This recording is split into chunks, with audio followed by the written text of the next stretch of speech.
All right, Sean. So we talked about your life so far, and we kind of hit on some highlights and some stuff like that. So that's really great, and I appreciate you taking the time to do that for our guest. And when it comes to our first bucket of the meeting forge, that's the hammer. And I want to kind of dial in on a few things besides the bug that just came on my nose. Um, One is uh, what has been the hardest part about making yourself right now, and then we'll start getting into some of the other stuff. The hardest part of making me into who I am today was growing up. Mm. Because there was a time I was a 20-year-old child, and and that kind of carried into the early, I would say, into the early to mid 30s as well. And that a lot of that was wanting to cling on to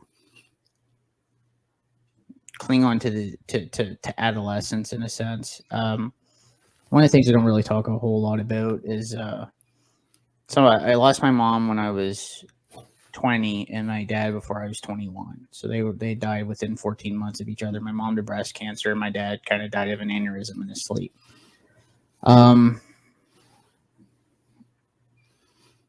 That will knock the knees out from under anyone, in even in the best circumstances. So, I played music, drank a lot of alcohol. That was the 20s. That was my trying to cope with that, and tried to carry that with me through my 30s. I think it was because you have this idea of invulnerability, but at the same time, there's also a vulnerability to that, because it's like you don't expect something like that to happen, and it does, and so you try to defend against that death anxiety, and so you buy into your own invulnerability. And sometimes the way to do that is to kind of arrest your own development, because you think, well, if you're going to get older, then you're going to die.